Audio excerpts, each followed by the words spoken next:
was December 2004 in Santa Ynez, California, and lightweights Ebo Elder and Courtney Burton just kept hammering each other. After the 9th round, Ebo's face was cut and swollen well past the point of recognition, and his father Greg began to request help from a higher power. Left hand. Yeah. Let him be willing to do what he's got to do, God. When Elder scored 2 knockdowns to secure a fantastic victory in the final round, he slumped to his knees and thanked the Lord. For my money, it was the single most dramatic image we've ever seen on ShoBox. No fighter had as full a ShoBox run as Timothy Bradley. Bradley was a virtual unknown when he fought on ShoBox for the first time. In his 4th ShoBox fight, he traveled to England in May 2008 and faced Junior Witter for a world title. Bradley scored a knockdown in round 6. Right hand and the champion's down. And that turned out to be the difference in a split decision win. Timothy Bradley, the first fighter to win a world title on ShoBox.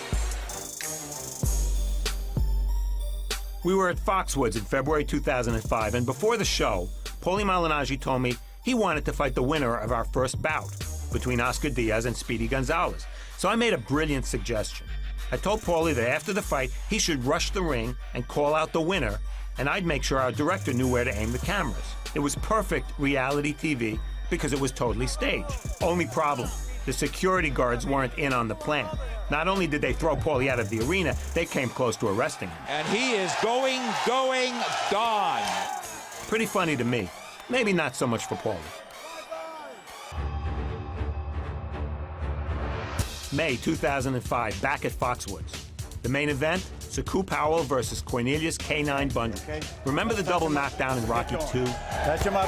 That was Hollywood. This was real. It was produced by the very first punches of the fight, and it happened so fast the ref missed it. And it's ruled no knockdown. Wow. The third punch thrown by Powell produced a knockout. A massive left hand by Powell, and Bundrage is out of it. That was it. It was over in 22 seconds. What's going on? You okay? You know where we are. And all these years later, K9 still isn't quite sure what happened to him.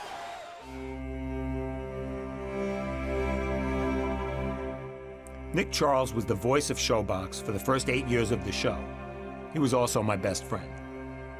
Nick was diagnosed with bladder cancer in 2009. In April 2010, he worked his last ShoBox show, which took place in his hometown of Chicago.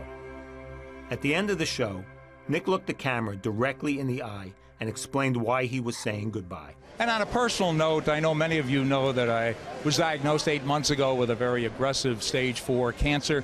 Unfortunately, it's back with a vengeance, and so I'll be forced now to step back from ShoBox and get in the ring and battle this monster again.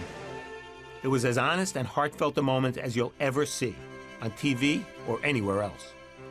Nick died in 2011. We'll miss him always.